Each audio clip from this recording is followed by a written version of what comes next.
Ladies and gentlemen, welcome to a hatless Voxology podcast. Hello. Oh, what? What? What? No. Okay. What's up, everybody? We'll get to Voxology podcast. What's up, everybody? Just today, Steffi here. Steffi here. You got Mike, Tim Stafford. Mike, Tim Stafford, yep. A great sound about us. Shout out. Who are we shouting out? Is Andy Bear. Andy Bear. Brenda, yep. And Bonnie Lewis. And Bonnie Lewis, yes. The Vox podcast people. And the Vox podcast people. Well done, That was Seth. like the whole history of Vox in 30 seconds. Seriously, yes. Seth Erre has a big day. So he's been sick all week. So we've been watching every variation of Monsters, Inc., Pixie Dust, Tinkerbell movies. And what else? Newsies. What else have we watched? Boss Baby. Yeah, all the ones. But Seth today, hold on, you gotta listen to this. What? Oh, you're gonna show everyone? Okay. So for the 12 of you that watch on YouTube, Seth Erre he went to his new high school today. Yeah. So Seth is 8th grade. We're gonna throw a graduation party, a rager. And so he's going to start his freshman year in high school. So he's moving on up to Franklin High School today. Show him, Seth. Show him that piece of paper you got. Okay, so I'm going to figure Fly High School. Franklin High School. We have bathrooms. Yep. Have music. They have bathrooms. We have science class. Science class. Music. Studies, music. Social studies, music. Dance party. And dance party? Yeah. In high school? Sounds amazing. Man, did you ever see when Zac Efron was hosting? Peace out. Peace out. Zac Efron was hosting Saturday Night Live right after he did all the High School Musical movies. Die. Wow. Subscribe or die. And he was coming back as like a college student who graduated from that fictional high school and High School Musical. No. And he's talking to the graduates. He's come back and like is a speaker at the commencement. He's like, you guys, nobody sings at lunch. Like he just all the dumb stuff. It was great. It was great. So hello, Timothy. As before I was joyfully interrupted by Seth Erre. I wanted to welcome everyone to a hatless version of the podcast because for the 11 of you that listen, Tim Stafford doesn't have a hat on. And so like he has just a great freaking head of hair. Well, I just cut about a foot of it off. Yeah. You don't have to brag, bro. You don't have to brag. Who's that Edward? You look like Edward. Scissorhands. No, the actor. Branagh.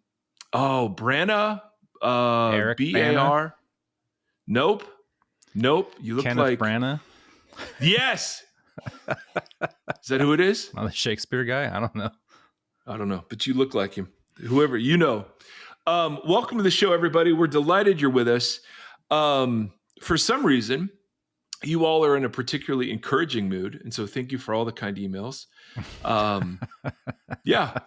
Some days you're not. And so we'll take it when we can get it. Some days you're just like, you guys are idiots. You ruined my faith.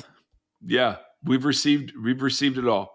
But so just thank you for those of you that take the time. Thank you for our incredibly generous Patreon and Tithely communities that support this. Tim Stafford is flying out. Next week's podcast, we're going to record live together in Nashville, Tennessee with Susie Lind, Tim Gombis, Tim Stafford, Mike Erre. And so that's going to be great. So part of what you give to is stuff like that. And so anyway, we're super excited. And Tim has prepared his bodily temple by shaving off evidently a foot of hair. And it's fantastic. So speaking of hair today, first of all, how are you? Great. We haven't checked in a couple of days. Are you good? Yeah, I'm wrapping up my semester today. I turned in my grades today.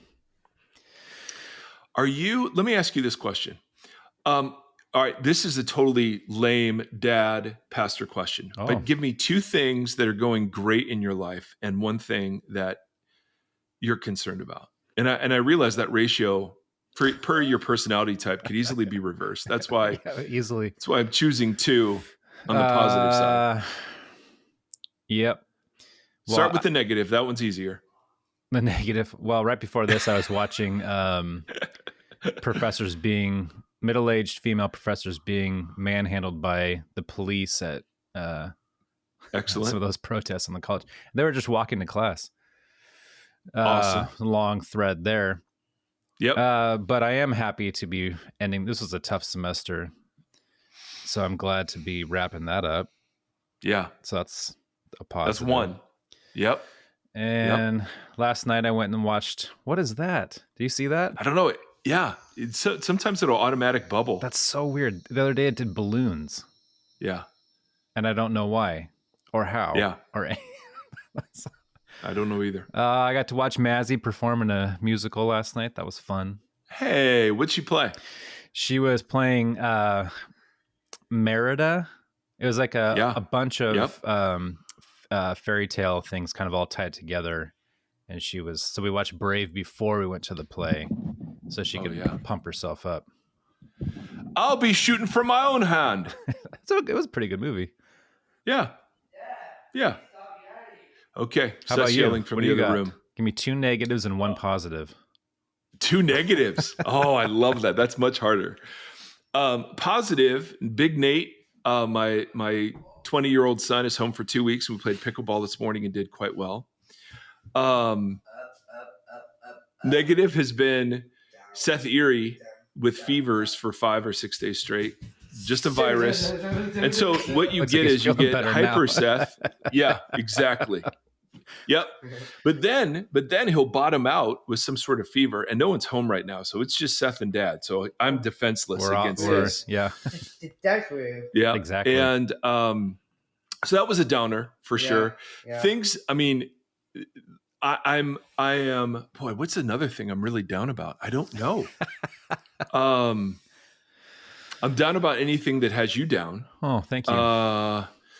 I'm down about the state of American Everything. Civil discourse. I'm down about reading yet more horrible church stories. Just every single week, multiple. I mean, I'm just blown away. I'm blown away. How in the world could we as a church people think we're doing a great job? I mean, this is the fruit. The fruit is chaos. So I don't know. I've got a sermon that's Can we not talk finished. about that for a second? I was actually thinking about that this morning, about how like this is a moment in time. I'm sure you can say this about almost any moment in time, but it really feels like this is such an important moment for us to like really double down on like what it means to be a follower of Jesus and what we're invited into. Cause it does seem like there's all those things that are in our algorithms for negative church stuff, but there's also just Christians in public saying some really gnarly things. And then there's a lot of people who are hurting really bad and are confused at the state of affairs and confused as why things are the way they are. And it'd be such a great time to actually love your neighbor and love your enemy. And like really, really, I had that stupid old song stuck in my head this morning. They'll know we're Christians by our love.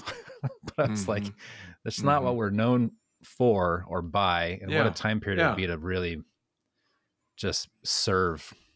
Yeah. And for me, for me, all I can do is concentrate on my loving and being a part of a community that's loving and, all the things that we're always talking about but I mean, I would have to reach. I mean, I took my truck in for an oil change and came away with a $2,300 bill. I didn't like that at all. No. So, I mean, but I got to stretch. Like, it's my wife's birthday today. Sethy's home. Nate's home. My girl, my sweet Hannah is coming home next Wednesday. And for those of you that are parents of older kids or empty nesters, man, when the kids come home and it's just for a brief time, it's just great. It's just super fun. So, and then there's the one that always stays here and keeps pacing around and smiling into the camera. Sethy, do you need attention right now? Have you been neglected all week? Yes, I am. You've not been. So first of all, no. Secondly, yes. First of all, no. And secondly, yes. Dude, you know what? He's training for politics right there. Oh man, is that a new? Is that from something? He's pulled it. Well, we say that all the time. We'll just say, he'll ask something, and we're like, first of all, no, and second of all, no. And so he got a hold of that. And that was rich. I know, dude.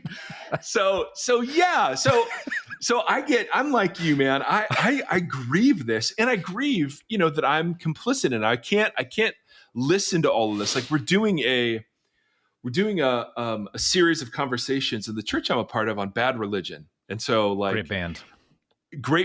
I'm literally, I told them this. I want to do a series called Social Distortion. I love it. Offspring, Black Flag, whatever else. Misfits. I love it. The punk names are just great sermon series names. That's just how it is. But we've been talking about Jesus has all of these woes against the Pharisees, in Matthew 23. And man, it's so easy to talk about all of the bad actors out there. And it's just so hard to go, nope, the plank is in my eye.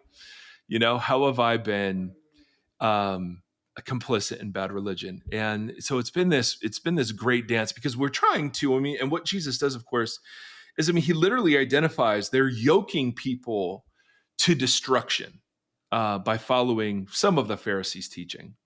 And, he says you make them children of hell twice as much as you are, when you can make converts. And it's in this great prophetic tradition. But if you just take time to unpack what he's saying, good Lord, it's been the temptation of religious folks, all the way around. All that is to say, the two ways I can somehow stay balanced mentally in the midst of all of the bad news is focusing on my own stuff, my own complicity, and then just being local. So, I just went out. We have a neighbor who's an indigenous American, a first American, a Native American. I'm not sure what the best term is. He's incredible. He runs several ministries on reservations throughout America and Canada. He's got, I think there are like 9 kids that live with him, several of whom are not his, but it's just a safe place. And then I got a guy across the street, Philip. His wife just had an internal bleed. Charles just had a knee surgery, knee replacement surgery, and we're just all out there talking and being good neighbors to one another, like paying attention to each other. And that just, there's something about that, man. It grounds me. It helps. So as much as, and we had a dear listener who was visiting Nashville, showed up at the church on Sunday, which that happens every now and again. And it's just the greatest thing to meet people who actually listen to this thing. It's always a trip. And it is always a trip. I told you about the guy in Oregon, right? That walked up and, sorry that I don't remember your name, but for an audio platform, we were at some random little hostel cafe, and he walked up and he's like, "Are you on a podcast?" And I was like, "What?" You recognize your voice, I guess. And I was just sitting at a table talking to Shauna. Like, it wasn't like I wasn't speaking publicly or something. Bro, you have a great voice. Random. But yes, I think that and we talked about this last episode or 2 episodes ago with Gombis about like the focusing on, balancing the mental health with justice issues and stuff, and what you can affect and what you can't affect, and what it means to look like. And it's like, if we like just trying to encourage everybody to do exactly that, like what happens if every Christian in the United States focuses on their street and just serving to the fullest extent? I know it sounds dumb, but it's like, there's just so much despair, and maybe it is because of social media and we see it all and blah, blah, blah, but it doesn't change the fact that it's there. Yeah. So it's like, how can we love, and how can we just really do that? Well, to answer that question, we're going to spend some more time on the word rule. Great tie-in, dude. The segues are amazing. And it's funny. First of all, no. Yep. And secondly, yes. Um, so I know we have listeners who do not like our little banter, and there are listeners who just want to dive in, to content. And that's, you know what, we're here to serve all people. Often Tim and I have not caught up, and so we're just slamming in, and it's like, oh, here's my friend, and I want to talk to him. And I forget that we're actually recording stuff for the internet that will be around forever. But we're going to take a little segue off of the word rule. And the reason we're doing it is because one of the great things, one of the great tragedies of the American church in the last 50 years is the assumption that Christians, if more Christians were in power, we would be better off. Yeah. That somehow the worldly power over coercive power, is safe with Christians, and neither power nor Christians are affected. If we just had good character people in highly accountable systems, we'd be fine. And I think that is a really subtle and deceptive trap. And an author who's really explored this recently is David Fitch. It's called Reckoning with Power. And his argument, which we're going to rehearse a bit today, is essentially there isn't the assumption of many Christians is there's just power, and it can be used for good or used for evil. Right. And so the key is finding people who will use it for good, or building systems where it will be used for good.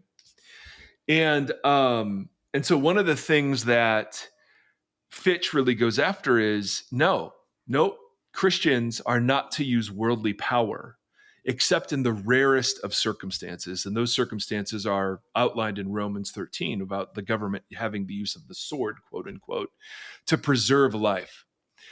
And so I found this to be really helpful, because I've often bought that standard story too, that that as image bearers, we have power in the world. We have power to make things happen. I make decisions all the time over a tiny sphere of my car and my house and my body and the things that I can affect in the world through my direct action. That's power. And power can also be disguised as privilege. Power can also be disguised as like social systems. I mean, so we're embedded and embodied, and we're just surrounded by power. And I always thought, yes, the issue isn't can somebody use power. The issue is who's going to use it, and are there trustworthy people with it? And so many of our great moral stories are about the right use of power, right? All of our superhero movies are about the redemptive use of power, or the redemptive use of violence. And what makes Lord of the Rings so interesting is Lord of the Rings has a very Christian view of power, namely that power always corrupts, always. And that the only thing you can do with it is destroy it and operate using a different power altogether. And that's why Lord of the Rings is such a highly regarded picture of the kingdom. It's not because there are trolls and elves and magic spells and all the things, and the fact that Legolas, according to my wife, is very handsome, and so on.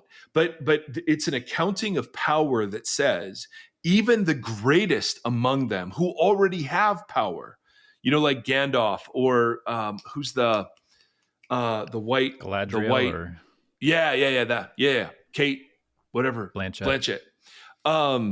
They all have a temptation moment, but none of them think they can use it for good. Yeah. And that's the thing. That's the trap. Everyone else thinks. And so what Fitch does is he makes that argument theologically. They both have such big, angry responses to the temptation of the ring. It's because it's genuinely tempting. Yeah. I mean, Gandalf in the first movie says, imagine the good I could do with this thing. And each of them has a temptation moment. Every character that comes in contact with it has a temptation moment with it. And, and so it's worth exploring, because what we're seeing in terms of the political imagination of a lot of American Christians is that there's only one way to advance the kingdom of God, and that's through coercive legislative power over. And so we need people to protect our Christian values. We need people to stop the encroaching of secularism or sexual morality or whatever it is that's encroaching. We just have to. And this reflects really bad theology. And it reflects a profound lack of trust that the way of Jesus works in the world. Yeah. And so it's worth, to me, this is getting to the nitty-gritty of why it is that a lot of us have been taken in by the promises of the Republican Party that Christians will be empowered again. Why so many of us have exchanged the humble and meek way of Jesus for kind of the bombastic way of social media posts and pronouncements and public demonstrations of whatever. And so this is like this to me is a really big deal. And a lot of the theological arguments for this understanding of power come from Genesis 1, where we're called to rule. And they'll say that the word rule there is a word that means that government was given prior to the fall, and that means government can be redeemed. And what we're going to say is, no, rule there means ruling in the way that God ruled, which was, as we argued, right, more of a power with than a power over. And not only that, hierarchy isn't introduced until Genesis 3, which is the fall, which means power over is to be resisted in its very nature. So this is a big argument. Because a lot of the more sophisticated thinking around Christian nationalism or Christian involvement in politics assumes there's just one kind of power, or it will assume, as we'll see, that there are two kinds of power, but the power of Jesus only affects individual souls. It's only salvific. Right. But the power, to get things done and to achieve justice and whatever else, that's kind of the power over what we're calling worldly power. Makes sense so far? Mm-hmm. So I'm going to channel a bunch of Fitch and Boyd and Scott McKnight and others who have Andy Crouch, who've written on these sorts of things. But the Fitch book was a very, very different accounting of, because his argument is all these other folks are assuming there's one power that can be used well. And Fitch's argument, which is a very Anabaptist traditional argument, is that no, worldly power should never be used at all among God's people. Not only among them, but even in. Now Fitch is going to nuance this and say, no, there's a place for worldly power. Of course, it's like a traffic light. Like a traffic light doesn't have coercive power, but it's backed by coercive power, right? When you're at a traffic light, we all agree that we're going to obey the colors. And if we don't obey the colors, there was a coercive aspect to our obedience or disobedience that comes in the form of traffic tickets or fines or, being arrested for egregious issues or whatever. And so there is a place in a fallen world for things that preserve. But that's the best worldly power can do. It can't redeem, it can't heal, it can't transform. And those are the aims of the work of God in the world. And so it's when Christians think that somehow we can heal, redeem, and restore using coercive power over, right, that's where we get into real trouble. And so the abortion debate is a great example of how this tangibly plays out.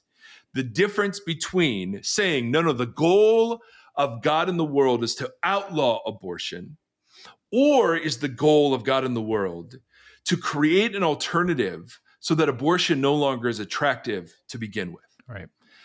And so that's where the divide happens, right? Because the argument for overruling Roe v. Wade and then instituting these kind of statewide bans is, listen, we're preserving life.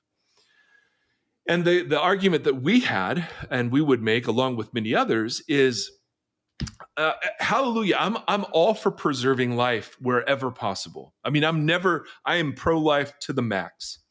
But which is more pro-life?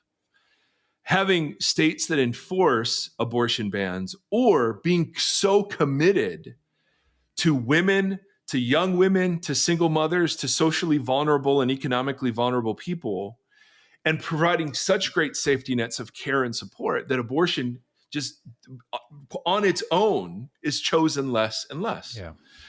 So which power should be at work there?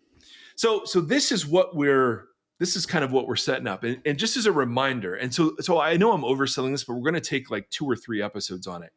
And it's really, really important. It's been super helpful for me to think through how you run a church so that there's no expression of power over. I don't think you need to worry about this being redundant.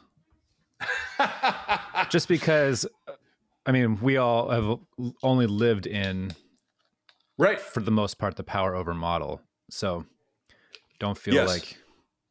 Well, one of the things I love about what we do is I love that we'll start on a series. We don't plan. We don't have a master plan. Like there's no, to Tim's hatred of me, there's no master calendar. And so it'll just be like, so, okay, yeah, we're talking about to be human out of Genesis. And then we get to stuff and then it'll be like, oh, this seems worthy of a little more attention. And to me, I love it. this seems worthy of a lot more attention. All right. So 2 kinds of power, according to Fitch. Power over. This is worldly power, which is exerted over persons. It's coercive. It is controlling. It's enforced, and obviously very, very prone to abuse. Max Weber, a 19th century sociologist, described power as the probability that one actor within a social relationship will be in a position to carry out his own will despite resistance. Right? So people don't want to do the things I want them to do. Power is when I can make them do the things. Yeah. Yep. Now, that power could be direct force, but I could also have the power to make them want to do it. Mm-hmm. Manipulative a political power. theorist, named Robert Dahl, says power is A, has the power over B to the extent that he can get B to do something that B would not otherwise do. So that's the standard account of power over. Mm-hmm. And power over, as we said last episode, can be manifested a bunch of different ways. It's not just brute force, although that's the extreme version of this is violence, Mm-hmm. right? I can beat you into submission. But power over can also be held in terms of expertise. When I take my car to get an oil change and they say, dude, your tires need replaced and your rear brakes. And I'm like, I mean, the tires did need replaced, but I'm not looking at my brake pads to see how many millimeters they are left. I'm submitting myself and would not choose otherwise to spend $2,300 on my truck. But I do so because, right, there's a power to expertise. It's when a physician or a psychiatrist give you instructions and you say yes. But power over is also found in social systems. There are social sanctions against people that say certain words. Or an employer has power over us when they can fire us or choose not to pay us or whatever. So power over isn't just violent power, but it's power that, like I said, can be found in privilege too. When I walk in to a social setting in a church environment as a white, 30-something male, that's different than when Susie, our friend Susie, walks in a church leadership situation as a female. It just is. It's such an important distinction too, because it seems easy to avoid a violent power over. Oh yeah, I'm not going to go exert myself physically over somebody. But that one, entitlement it's or the privilege power you don't even know you are using or It's participating in. Yeah. Exactly. So when we lived in Columbus, I've talked about this before. We lived in a suburb, and I didn't know this when we moved there. We wouldn't have moved there. We lived in a suburb where until the 1950s, there was a code, a housing code that said that the city would buy the property if it was going to be sold to someone. I think it was Jewish and it was African American. Yeah. I know it was for sure African American. I'm not sure it was Jewish, although I've heard of similar codes against Jewish folks. And that's within the lifetime of people who are roaming around having power these days. I mean, so I would never have known. But Upper Arlington is just very, very white and very wealthy. And you're like, Yeah. oh, well, there it is. Yeah. That's a form of power over. Yeah. Absolutely. Redistricting. Another form. I mean, it's like, that's such a big point to say, is that power over is embedded in social systems. And it takes many, many forms. And that's why when it comes to church, the most natural way we organize church is power over. Mm-hmm. Here's the senior pastor. Here's the board. Here's the organizational chart. Here are the keys to, the facilities, to the money, to the whatever, influence. And it's one of the reasons why we're getting the fruit of the American church that we're getting. But we'll get to that later. So power with or power under. All right. This is power that works relationally with and among persons. So with and among God, with and among other people. God's power is never coercive. Oh, sorry. I didn't get back to you. You got to get your apple juice. Of course, man. Of course, son. Well done. God works by the Spirit, and the Spirit persuades. He never overrides. I mean, Jesus never rode anyone's agency. He would bring conviction, but when the rich young ruler shows up and is like, "Yeah, I'm in," and Jesus is like, "Are you? Why don't you go sell everything?" And he's like, "Nah." And Jesus loves him and lets him go. Yeah. Power with always is relational power. It works in cooperation with other agents, and this is such a big deal. God's power reorders established power over relationships. Whenever Paul is speaking into power over situations, whether it's in the church or in the household, he is always reordering power, always, so that power over is no longer the main power at work, but rather mutuality and reciprocity, and that we are all equally under the power of God. I mean, it's ridiculous. And so when the church codifies power over in the church and in the household, right, we're playing right into the powers and principalities who love nothing more than Christians who think they can use power for good. Yeah. Or power over for good. So this power has to be chosen against. Worldly power has to be chosen against, and this other power has to be deliberately chosen. This is the power of being with people. This is the power of mutuality and plurality and cooperation. This power sees violence and manipulation as destructive in all situations. Now, that doesn't mean it's not necessary. There are times when you're in a situation, and to preserve life, you engage in violence. I understand that. But that's not something ever Christians look at and go, yeah, that was Christian. No, that was human, but that wasn't Christian. You know what I mean? So I know Christians who work as law enforcement or in the military. And there is, and they deeply wrestle with what we're exploring here, So we'll get to that. We'll get to nonviolence and things, down the road a little bit. But the big trap that Fitch argues is that we believe that power doesn't really get things done in the world, and that we need to use the power over to really get things done. The power with doesn't get things done. The power with does not get things done.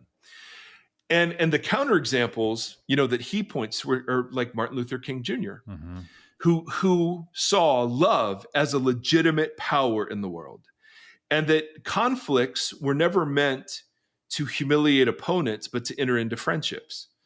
And that there's a true force, a true power that works. It's like the guy we've talked about before, who as an African-American man has entered into a relationship with hundreds of former and current Ku Klux Klan members.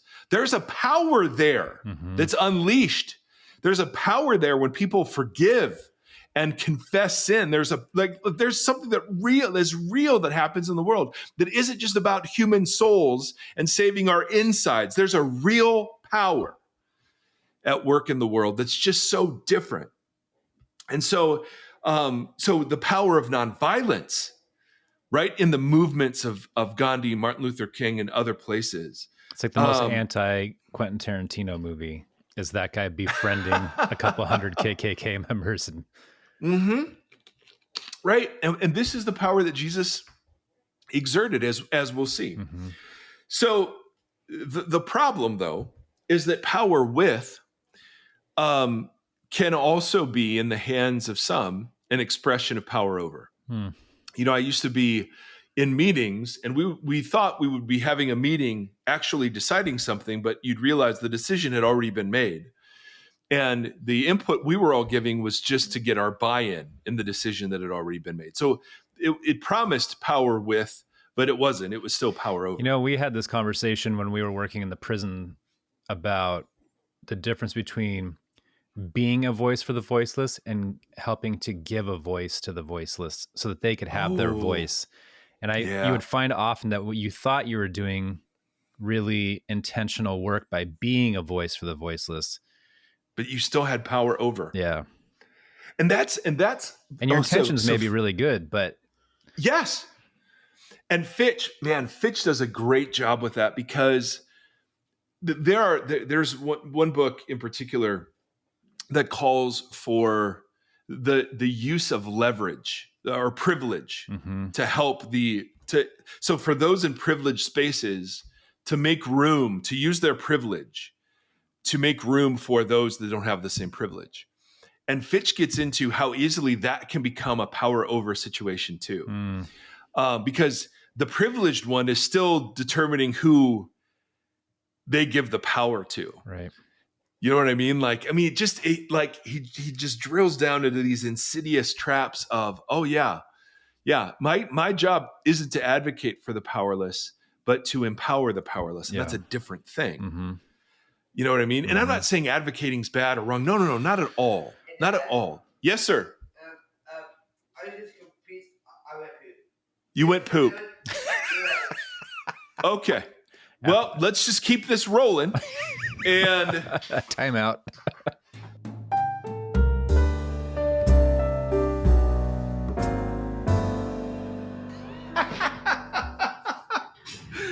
Dude, somebody wrote us an email that just said, "Hey, I appreciate when humanity sneaks into your podcast." Yeah, literally. Again.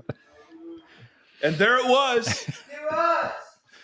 I had a spiritual director once that said something really profound, because Seth's not fully yet able to take care of all the business. And she said, the one way to think about that is you're never more like Jesus than when you're helping him with that. And just taking the servant attitude. I mean, that's a big, yeah, buddy. I don't know where your towel is, son, but we're trying to get through a podcast right now. Yeah, I'm focused. Yeah. I'm not the problem here, bro.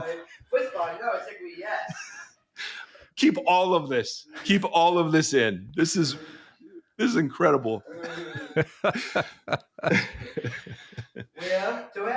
I know. I love you. All right, can I talk? Can I keep talking? First I go.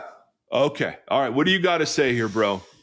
Fox, I was a paper, said, whoever you wish to Shema. You want to do Shema now, or you want to end with Shema? Wait, after. Okay, after. Okay, I'll call you when it's time for Shema. Tim said, "I'm sorry. I better go back then." Yeah, he had to go bathroom. He's sorry. It happens to all of us. We've all been there. I did. As the great book says, everybody poops. That's right. I know. Oh, man. I was just copying. So one of the interesting things about prayer is, I'm just picking it up right there. One of the interesting things about prayer is that why pray? So I look at Seth. Great question. And I look at Seth's action in the world, and Seth has a limited sphere of power, and more limited than I, not only because of his age, but just he does not have the same capacity. And so Seth expresses power through desire, and so through asking, and that is the perfect expression of power with, is asking for help. And so prayer to me is an expression of power with, and it's training me to express power relationally. Because I'm praying for things I cannot affect. And I don't know, it kind of reframes the way I look at prayer. And why would there be an arrangement like prayer? Why would God go, hey, as a relational being, you need to learn to ask? Mm-hmm. Well, I look at what Seth is like, and Seth expresses and puts desire, his will forth into the world through his desire, but his desire is expressed in a very power with kind of way. Does that make sense? Yeah. I feel like you should And unpack so- that more if you can. Oh, it will be unpacked just the way Seth unpacked whatever he had going on. First of all, Welcome to Yes. Voxology. Yes. totally. They have Holy Post has news of the butt. There you we go. We have News of the Seth. yes. It's just this is what happens when no one else is home and I'm trying to record. Sorry, Fox. I always did that. Okay, Sethy, I gotta go. Sorry. He's wound up today. Dude, he is so fired up. He's been cooped up all week. All right. We're 41 minutes Don't in worry and about I it. haven't even started. Don't even worry. Let's do it. All right. So for Martin Luther King, what he advocated in advocating nonviolence was not the refusal of a power, but it was the practice of a different power. And it worked. It worked. And every time there have been nonviolent protests and movements, even in the face of violence, it's the ultimate display of exposing. This is when Paul will say about Jesus, he disarmed the powers and authorities and made a public spectacle of them. Right? There's this line in sports, where if you really want it, like the biggest taunt you can give somebody is when they do their best and you just look at them and say, is that all you got? Mm-hmm. And so here's Jesus, the power. So think about it. Friday night, he conquers sin. Saturday, he conquers hell. Sunday, conquers death. And then what's he do? He goes and cooks his friends breakfast on a beach, right? The most mundane, it's like Jesus saying, is that all you got? Mm-hmm. Like the crucifixion is the ultimate unmasking of the shortcomings of power over. Right? Because they did, and you literally read the whole life of Jesus, and it's literally all the things that could happen to somebody, right? In that world happened to Jesus. Mm-hmm. Why? Why couldn't he just show up and sort of trip and fall and break his neck? Like, why did he have to die in the face of all of that? And one, it tells us about the heart of God towards suffering. But secondly, it's showing us, it's unmasking the powers and principalities for what they are and demonstrating there's a new power at work in the world that comes through vulnerability, gentleness, weakness, right? All the things that we call weak. Yeah, anti-American those traits. Exactly. The Jesus story is not an American hero story. Which makes Now, Christian nationalism so fascinating. Totes my goats, my friend, as my kids would say. All right, so let's dive in to a theological basis for the second power. All right, we're not going to get super far into this, but we can at least read some Bible together. All right. Jesus in the book of Mark announces his impending death 3 times. The disciples react poorly 3 times, and Jesus corrects them about leadership 3 times. It's fascinating. You could not have set up a contrast between power over and power with than these 3 occasions. So the one that's the most directly relevant to us, to what rule kind of means, are when the 2 ask Jesus, hey, we'd love to sit at your right and left hands because we're going to Jerusalem, right, to take back the kingdom, right? And so when that happens, can we sit in the places of honor? Which the chutzpah there, it's incredible. But when the other 10 heard about this, they became indignant. And you wonder why. Were they indignant because they didn't think to ask? Yeah, probably. Not sure. But Jesus called them together. And here's this very famous verse. Who ran faster? Exactly. Yes. Who ran faster to the tomb? Who got to the tomb first? I don't remember. Please tell us a couple times in the Easter story. But here's this thing, and it was called servant leadership. back when I was in church, like in like mega church land. Servant leadership it's still leadership, it's still power over, but it's exercised humbly. Hmm. And notice this isn't what Jesus is talking about here. You know, Jesus said to his disciples, that those who are regarded as rulers of the Gentiles lord it over them, power over, and their high officials exercise authority over them. And then he could not be clearer. And so this is the name of this podcast. Not so with you. There it is. Not so with you. So with you. I don't care if you're a church environment that has many staff. Not so with you. I don't care if bad things are happening in the world and you want to make sure they don't happen. And so we're voting for Christians to use worldly power. Not so with you. Could not be clearer. Yeah. Instead, whoever wants to be great among you must be your servant. Somebody should make And a whoever song wants out to of be that. dude. And whoever wants to be first must be slave of all. So if you want to be at the head, the most prestigious social position, then choose the lowest position. Choose it. And whoever wants to be first must be slave of all. For even the Son of Man, taken from Daniel, the great exalted human figure in Daniel 7, he did not come to be served, but to serve and to give his life as a ransom for many. Not so with you. So one of the things I loved about being a senior pastor of a megachurch is that I had 125 staff, and I had an office with a shower. Really? Bro. Oh, and a toilet. Yes. It was Chuck amazing. Swindoll's old office. It was incredible. We had a gym. So we'd play basketball 3 times a week. I'd come back, shower. And I had a security team. And I look back and those things were just normal. Mm-hmm. But I keep getting confronted with the not so with you.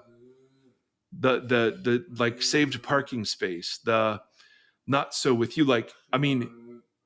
And again, I'm not bagging on security teams or whatever. I'm just saying, for me, that was not an expression of power with. That was an expression of power over, and I liked it. Yeah. I liked having entitlements because of my so-called importance to the organization. Yeah. You know what I mean? Mm-hmm. And so this phrase, not so with you, not so with you, not so with you.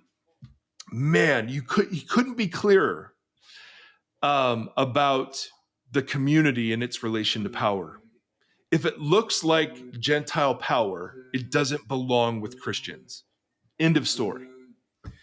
Power over, in no uncertain terms, shall not be part of the kingdom of God.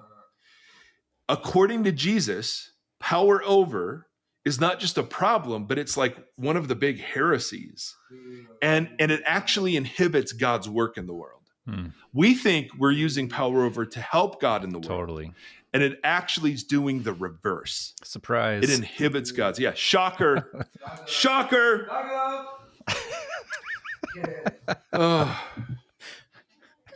So he identifies 2 powers.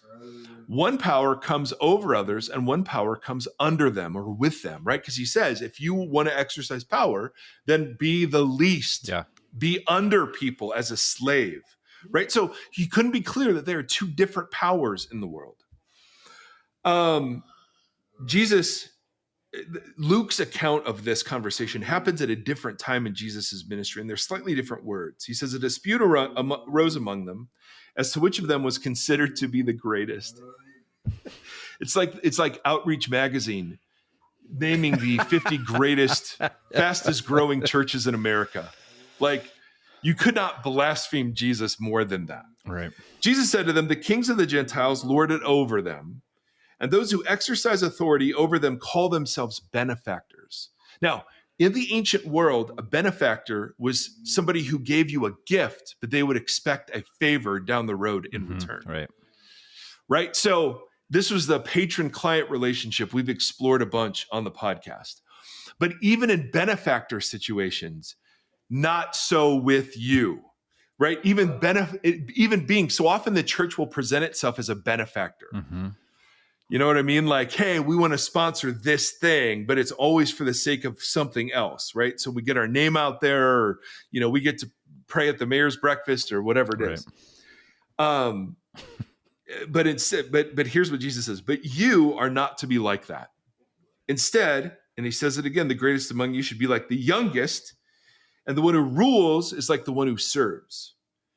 For who is greater, the one who is at the table or the one who serves? Is it not the one who is at the table? But I am among you as one who serves. So to follow Jesus is to follow that model of power, right? When he comes against the devil's temptations, these are all passages we know, but I just want to highlight them as expressions of this power with, power under kind of idea. Jesus, full of the Holy Spirit, left the Jordan and was led by the Spirit into the wilderness, where for 40 days he was tempted. Now, the 40 days, so that tells you, wilderness and 40 days tell you that Jesus is recreating the story of Israel in himself. Mm-hmm. So he's going to be tempted by the same things that Israel was tempted with, and Jesus will succeed while Israel will fail. But all of these, interestingly enough, are expressions of power over that he refuses. The devil said to him, if you are the Son of God, tell this stone to become bread. Mm-hmm. So Jesus knows, or Satan knows who Jesus is. This is not like, hey, man, prove it. It's like, no. Use worldly power to get your messiahship. Mm-hmm. Don't suffer. Don't go the route of humiliation. Use worldly power to get God's kingdom. That's the common theme of all these. So he says, if you're the Son of God, tell this stone to become bread. Don't be hungry. Why would you, Jesus, be hungry? You're the Son of God. You can just transfigure these sorts of things. And Jesus says, man shall not live on bread alone, which is a manna reference, which is so cool. We don't have time to get into it. The devil led him up to a high place, showed him in an instant all the kingdoms of the world, the kingdoms that operate by power over. Mm-hmm. And he said to Jesus, I will give you all their authority and splendor. It has been given to me, and I can give it to anyone I want to. If you worship me, it will be yours. Temptation of power over, right? Jesus answered, it is written, worship the Lord your God and serve him only. Devil led him to Jerusalem, had him stand on the highest point of the temple and throw himself off because he's the Messiah, and the Messiah can't die, right? Mm-hmm. So test God. And Jesus, of course, says, do not put the Lord God to the test. Again, quoting from Deuteronomy. So when Jesus was tempted, what were the nature of his temptations? Self-sufficiency, right? Independence from the will of the Father, short-circuiting his humanity. But what they all have in common is an expression of power over creation, power over his Father, to test his Father, and power over the kingdoms, to really be the Messiah in a political and powerful sense without going through the humiliation. When we get to the disciples wanting to use power over, right? The great example is Peter cutting off the ear of the servant of the high priest, John 18. Then Simon Peter, who had a sword, drew it and struck the high priest's servant, cutting off his right ear. The servant's name was Malchus, John lets us know. Jesus commanded Peter, put your sword away. Shall I not drink the cup the Father has given me? And this is one pushback we get here, because didn't Jesus tell them to get swords? Like, why did Peter have a sword? Because Jesus told him to get swords. Yeah. So they needed swords. So this is the passage that gets quoted here, Luke 22. Jesus asked them, when I sent you without a purse, bag, or sandals, did you lack anything? Nothing, the disciples answered. He said to them, but now if you have a purse, take it, and also a bag. And if you don't have a sword, sell your cloak and buy one. And you're like, wow, if the verse ended there, all these other people would be right. That, yeah, Jesus sounds like he's commanding the disciples to use power over. But Luke and Matthew have this little bitty fulfillment of prophecy that explains the sword purchase. It is written, and he was numbered with the transgressors. And I tell you that this must be fulfilled in me. Yes. So Jesus deliberately attaches the command to buy swords to the fulfillment. So Jesus is consciously fulfilling prophecy that says he will be numbered among transgressors. The disciples said, "See, Lord, here are 2 swords." And Jesus said, "That's enough." And he says it emphatically. Now, that could mean that's 2, that's all we need, or enough of the sword thinking. Yeah. We're not quite sure which way that goes. And so while he was still speaking, the crowd came up. The man who called himself Judas, one of the 12, was leading them. He approached Jesus to kiss him. Jesus said, "Judas, are you betraying the Son of Man with a kiss?" When Jesus' followers saw what was going to happen, they said, "Lord, should we strike with our swords?" And one of them struck the servant of the high priest, cutting off his ear. But Jesus answered, "No more of this." And he touched the man's ear and healed him. Now that shows you the disciples misunderstood the point of the swords. Jesus tells them it's the fulfillment of prophecy, not power over. Yeah. When they use power over, he rebukes them and then heals the guy. Yeah. So even if you want to appeal to this passage to say, "Oh, here's," keep reading. Nope, not even close. Yeah. As with most things, keep reading. This is the thing that this conversation he has with Pilate is the greatest conversation in the history of power over versus power with. So the Jewish leaders took Jesus from Caiaphas, the high priest, to the palace of the Roman governor. Now the high priest could sentence Jesus to death, but had no power to carry it out. It was early in the morning, and to avoid a ceremonial uncleanness, they did not enter the palace because it was filled with Gentiles, because they wanted to eat later the meal of the Passover, which is just fascinating. So bad religion loves obeying the rules of Passover while crucifying the Messiah. Yep. Genius. No problem. I guess back to Tim. After, are you done, Tim? Can you have ice cream cake for me? Can we have ice cream cake later for Mom's birthday? Is that what you're asking me right now in the middle of the podcast? No. That's exactly what you were asking me. Yeah. I don't know if we'll have ice cream cake today, son. Well, no, we're not going to stay home. We're going to go out, and there's going to be ice cream and cake there. I don't know if it's ice cream cake, though. Yeah. Okay? Sorry, Fox, always a packet. I'm going to say 6. I don't know Does if this everyone can come hear that, through but at all? I can hear it. I'm not sure if I'm assuming everyone else can hear it. Sorry, Voxology podcast. Yeah. Oh, so good. So Pilate came out to them and said, "What charges are you bringing against this man?" They replied, "If he were not a criminal, we would not have handed him over to you." Duh. Pilate said, "Take him yourselves and judge him by your own law." "But we have no right to execute anyone," they objected. This took place to fulfill what Jesus had said about the kind of death he was going to die. Pilate went back inside the palace, summoned Jesus, and said, "Are you the king of the Jews?" Jesus, I mean, he's so freaking awesome. "Is that your own idea? Or did others talk to you about me?" "Oh, am I a Jew?" Pilate replies. "Your own people and chief priests handed you over to me. What is it that you have done?" And then Jesus said, "My kingdom is not of this world." Now, notice he doesn't say my kingdom is not in this world, but it's not Right. of it. It doesn't have the same flavor. "If it were of this world, my servants would fight to prevent my arrest." So he's distinguishing fighting as part of the kingdoms of this world, but his kingdom isn't like that. Yeah. And this just happened where the ear got chopped off, right? So this is incredible. "But my kingdom is from another place." So the power Jesus is radiating is from another place, is the idea. Yeah. "So you are a king then?" said Pilate. Jesus answered, "You say that I am a king. In fact, the reason I was born and came into the world was to testify to the truth. Everyone on the side of truth listens to me." Really not helpful answer for poor Pilate. This is John, though. So John, man, he has Jesus saying some wacky stuff.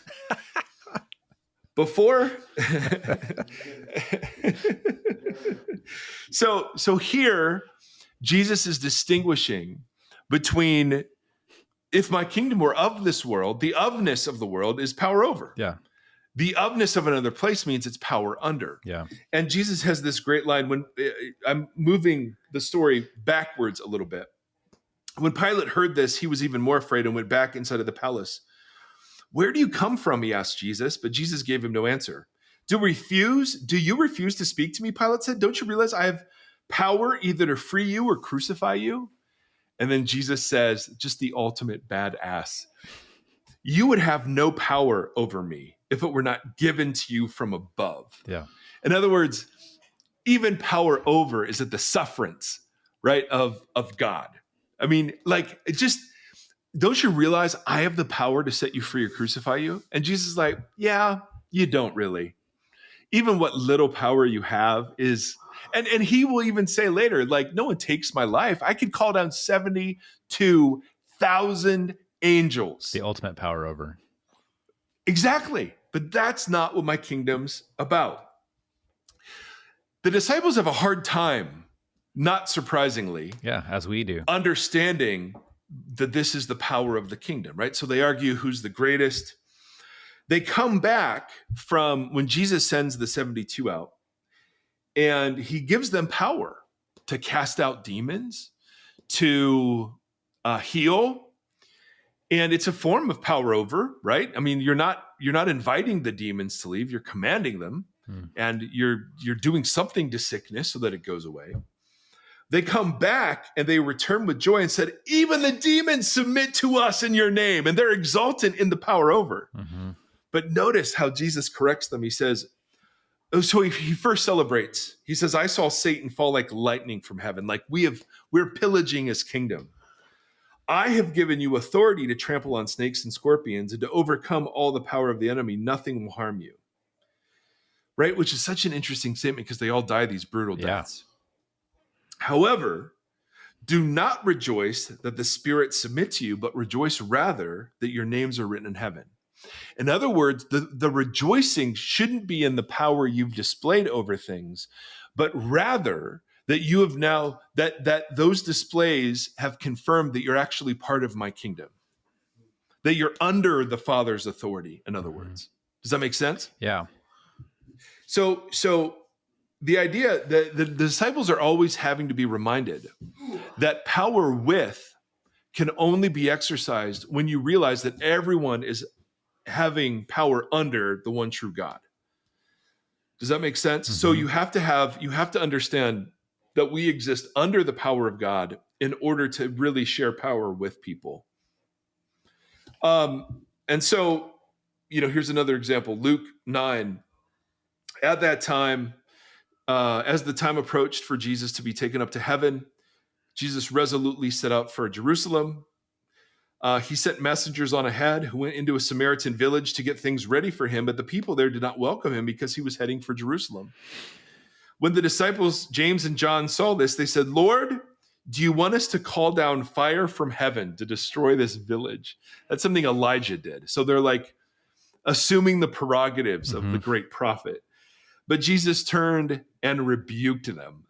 And he went to another village. I mean, you're just constantly seeing the temptation of Jesus's disciples to exercise power over.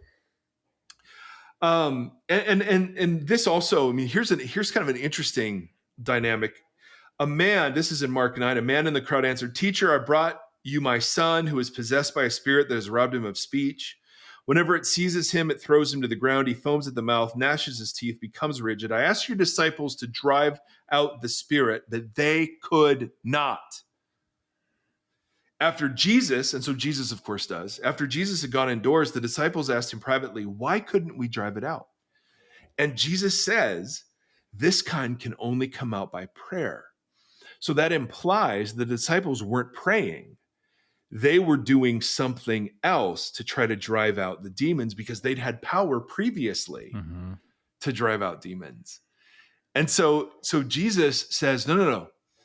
Prayer is a different kind of power. And that had to be employed here. Again, I don't understand all of the nuances of what this means. I'm just trying to show, and Fitch shows, that there is this constant delineation between two powers. It's not one power used for good or used for bad. It's two entirely different powers. Are you with me? Yeah, dog. Yeah, dog. Now, I'm going to cut us here because we're at 1 hour and 4 minutes. Okay. We got through page 8 of 44. So, with an assist to Seth Erie, So the next thing we're going to do is we're going to look at Paul, because Paul, my goodness, Paul takes this power under and then he works it into how a church should work. Okay, great. I had a bunch of questions about that, so that's good, because everything you just said does beg some questions to that. Also, Yes. I love Peter, as I've said, just because of how well he fails, but continues forward in, I love him. like in a I am that spirit man. of fixing him, like, Yep. or repenting, true repenting, I guess. Yeah. But that scene with the sword, I'm trying. So our algorithms are similar in social media, and so I get a lot of sermons coming through, and they, by and large, make me feel icky, and for various reasons. Not some of them are saying really heinous things. Some of them are just kind of towing the line and playing the part. What feels power? It feels power overy. It does. So like that's why the power of expertise. I had a ton of questions for that. So if we're going there next time, I'll park those. But Peter in that scene, I try to imagine what that's like, because I think that our framework is obviously really built within the power over model in all aspects. I think it is very American.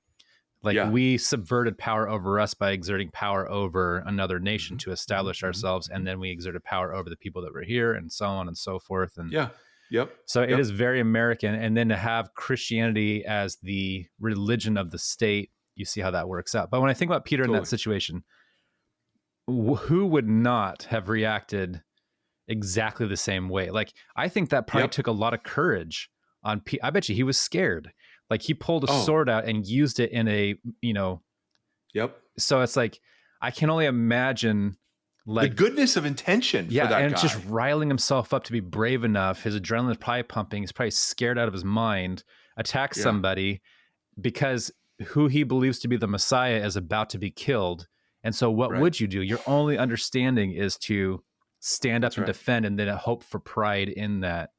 And then to be instantly rebuked and have that guy healed in front of you is so counterintuitive to everything we know and understand.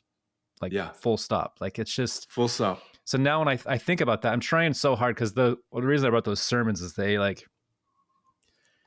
as I'm going through therapy, and she's just like, you have so much evangelical trauma to unpack in therapy. And so I'm just thinking through that after I leave the office, and like, what kind of things is she getting at with that, and blah, blah, blah. But so much of it is living in this rhetorical world where it's all just words, and often words that are constructed in a way to elicit something, but not based in anything that we're talking about right now. And then, like, really, so the reality of Peter's situation, I find really fascinating in that, because he just was doing exactly what he was built to do by the system.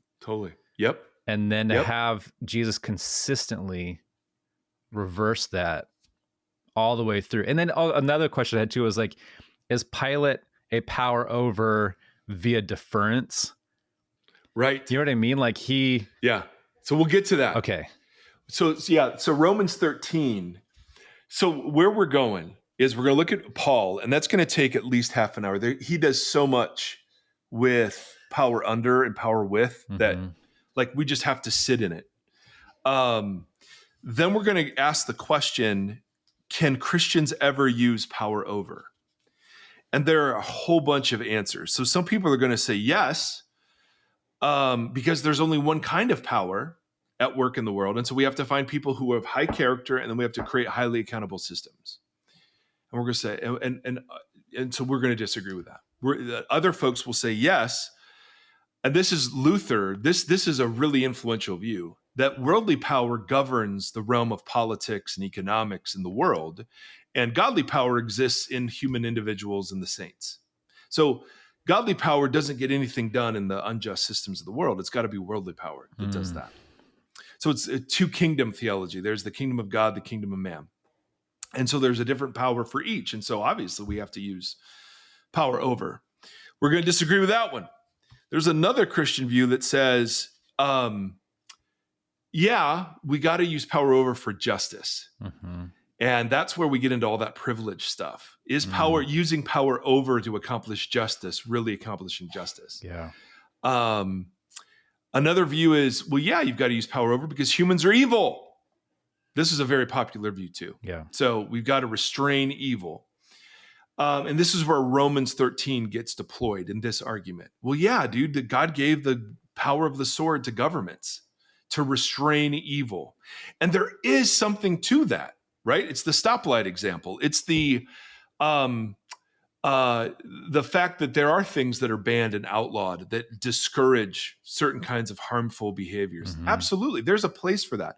The issue is that Christians will think that it's that place that we can get people healed, redeemed, and transformed using that power. But that power, all that does is preserve life. That's all it can do. Right? The other power is the only power that unleashes the power of the kingdom in the world. Yeah. So even when we use power over to protect vulnerable kids in school districts, to go after predatory businesses that prey on, or pastors that prey on older folks, and we get lawyers and power over things involved, there's a place for that. But that's not Christian power. That's not the power of God we're unleashing in the world. And so we have to be really clear about when it's appropriate to use it, what it's for, and what its limited aims are. Because the minute we employ power over, we've ceased operating in the realm of what God can do to surprise us. And I wonder how, like, what's the word? Like, changing shape. There's lots of gesturing. There's lots of gesturing going on if you were just listening. Like the way you're just talking about that is like, I imagine people are like, okay, so give me a set of do's and don'ts and the rules of how to operate within that system correctly. But I imagine that system, again, requires a lot of discernment, because one time something looks purple, the next time it looks red. And it's like, totally, you know what I mean? Like, so. And not only that, the habits, the communal habits that are needed to sustain a resistance to power over and an embracing of the power of the towel and basin, the power of the bread and the cup, are totally foreign to the American church, because even platforming is powering over, right? Platforming certain gifts, platforming certain experts, platforming certain people, all of that is an expression of power over. And so we're going to get into habits of rule that require mutuality. Yeah, that's great. Reciprocity, which is different than mutuality. Plurality, where power rests in community. And to the people who've been hurt by the church, we're going to say, don't trust individuals, trust communities. Trust. And what do you look for in communities? Well, you look for humility. You look for the embracing of weakness and limitation. You look for shared practices. You look for the abhorrence of hierarchy. You know what I mean? You look for shared power. I mean, all the things. But the church, and I've done this. We're so enamored with power over because we think it's safe in our hands. Well, that's all we know. All of our systems are built exactly that way. So it's like, why would the church not build itself in the exact same model? Yeah, I mean, it makes sense, except Jesus and Paul are really clear about this. So yeah, we can argue. And then you get into power over expressions of charity. This is where we'll end, right? So this is like 2 or 3 episodes from now. Power over expressions of evangelism. Power over expressions of statements of belonging to sexual minorities. Right? I mean, so even our like statements on marriage and family could be expressions of power over. Yeah. Now I can hear pushback already, and when we get there, we will deal with it. But I'm just saying, having a statement isn't bad. The way it's used can be an expression of power over, of course. Yeah. Good Lord. Do our statements invite power with, like conversation, hospitality, listening? Or do our statements invite shaming, excluding, right? Othering?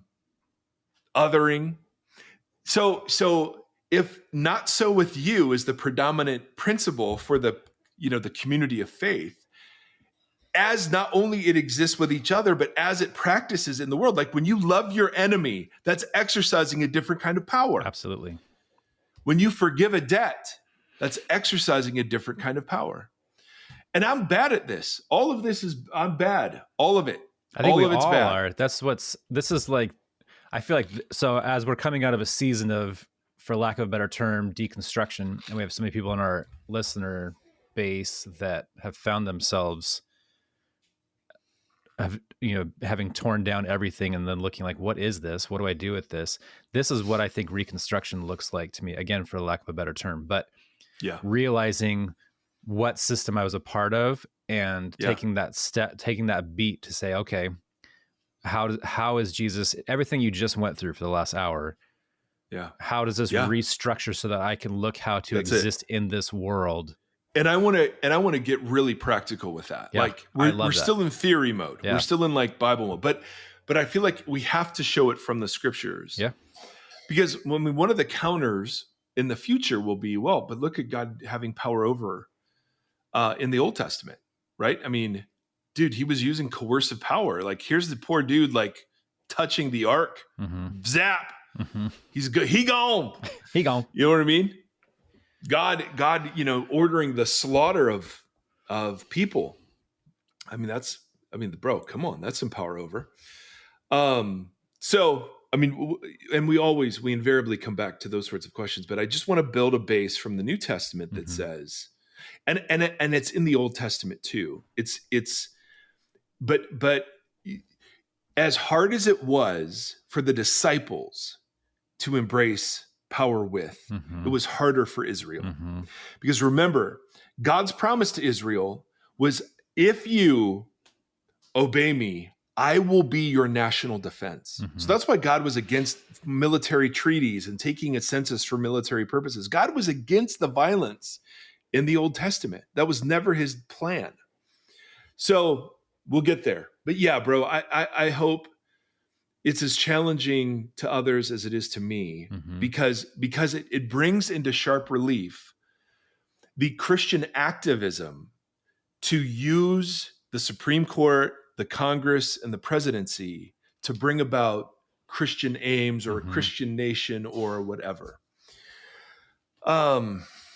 That's a trusting of power over that is not only like non-biblical, but it's anti-Jesus in terms of like how Jesus lived and acted in the world. And so, people get sick of hearing that about Christian nationalism. We're like, well, come on, man, you're just parroting political points. You're like, there was such a thing as Israelite nationalism that was rebuked by Yahweh all throughout the Old Testament.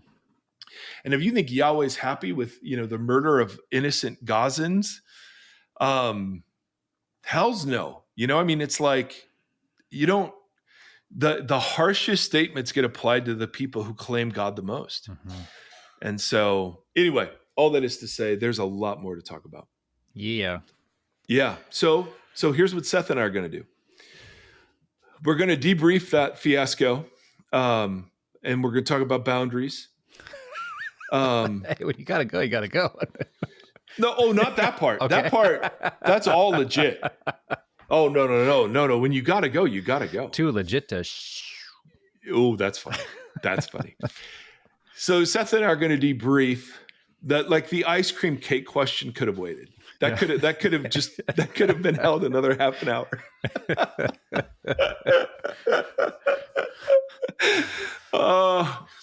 One of the things I love about our community is how much they love Seth, even though they can't always understand him or hear him. Like our community just loves that little dude. And because he is this to me. There's very little he has power over, but he has power in the world, and he unleashes it like in ridiculous fashion. Like he'll just see somebody who their face is upset, and he will just go over them and hug them, like full on hug for a couple of minutes. And you just see them melt. Yeah. These are not people we know. Yeah. And he just does something that disarms. Well, it's without any like expectation of reciprocity or anything, like just like nope. Someone who needs to be loved is being loved. Yeah. You're hurting. I give hugs. Yeah, the end. That's all you need to know. Yeah. Anyway, hey, we love you guys. We really do. And we are delighted to be a small part of the journey. And so that's all we got. Oh, Seth. Shema, bro. Oh, you're sick now? Okay. He's sick now. What a roller coaster it's been.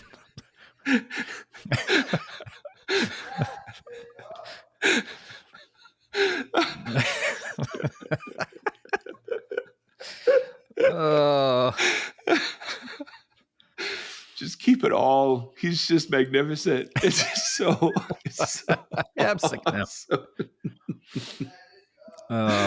Oh, he's going to yell at me if I don't do it. So may the Lord bless you and keep. Oh, that's the wrong one. Shema Israel, Adonai Eloheinu, Adonai Echad. Hear, O Israel, the Lord our God, the Lord alone. Love the Lord your God with all your heart, soul, mind, and strength. And as Jesus said, love your neighbor as yourself. Boom. Amen. Amen. He's totally chirping at me. Bye.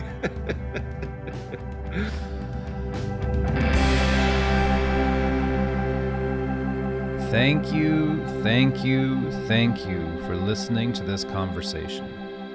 The Voxology Podcast is a 501c3 nonprofit organization that is made possible by listeners just like you. If you'd like to partner with us, you can do so at patreon.com/Voxology Podcast or on Tithely, tithe.ly, search Voxology Podcast.